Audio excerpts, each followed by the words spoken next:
about, the story they care about, is one of the greatest coaches in all of American sports. Tom Izzo is now a Hall of Famer. He's the headliner. We're seconds away from talking to him, but he's the headliner of this remarkable class of 2016, highlighted, of course, by the names like Allen Iverson and Shaquille O'Neal, prominent owner of the Bulls, Jerry Reinsdorf. Add another Big Ten tie-in with Cumberland Posey, who played at Penn State and is also already in the Baseball Hall of Fame. The induction ceremony comes up September the 9th. Which means now we can stop calling him future Hall of Famer Tom Izzo and just call him Hall of Famer Tom Izzo, who joins us now on the phone from Houston. Tom, when you found out, who was the first person you thought of? Well, my father just lost, and Judd Heathcote were the two guys that, I looked at as mentors, and so those two guys would probably go high on my list. Well, that makes sense because of your bond with your father and, of course, you replacing Judd. What was it like for you back early on? Because, as you well know, there were skeptics out there when you were the man to replace him. A lot of skeptics. It was, I think I was skeptical myself, to be honest with you. But it was something that, he had prepared me pretty much for Mike. I think that gave me some help. How have you changed over the years?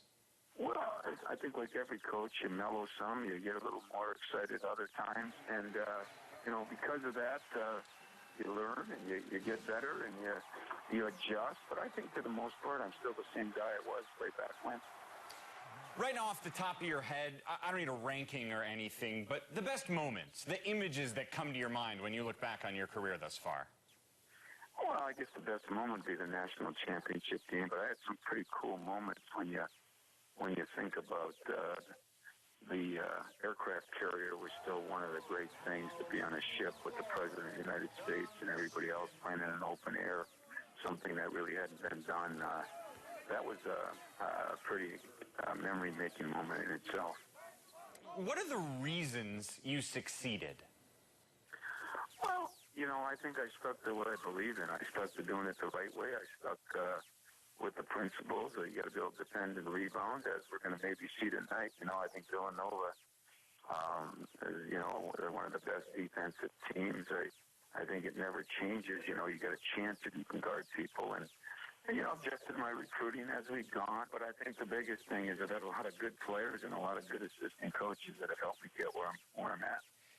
Coaches don't often get a chance to look around and take a breath and sort of see where they are. Is this honor an opportunity for you to sort of step back and not worry about the next recruit for a moment, not worry about the next game, and just go, geez, look what I've done? No, I wouldn't say that.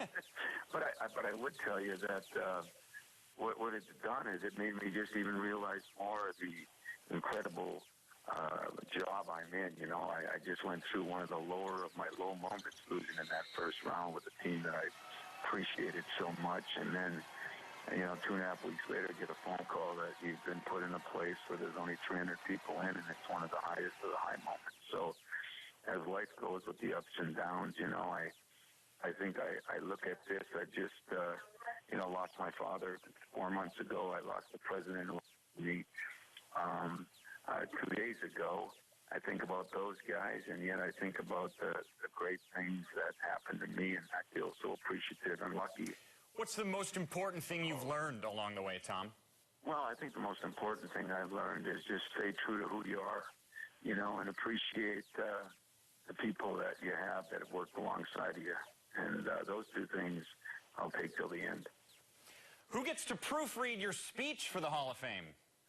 God, when I think about it, I think about 10 people, so do you want to be added to that list? Because they say it's one of the hardest things to do. Every Hall of Famer I met last night said, you better start working on it tomorrow. Is it tomorrow? He said, yeah, and then you should be able to finish it by September. And that's a little bit of an exaggeration, but I think I got what he was saying. It's a very difficult thing to be part of, and it's a very difficult speech to give. And in a 10-minute period when there's a lifetime of memories. Tom, on behalf of those who have had to deal with grumpy coaches, curt coaches, inconsiderate coaches, to see this happen to a guy like you who is always respectful and thoughtful, it is great to see. Congratulations, Tom. Thanks, Mike. I really appreciate that. That probably means as much as anything. And I'll keep trying to do that. And you guys in the Big Ten Network keep doing a great job. You too.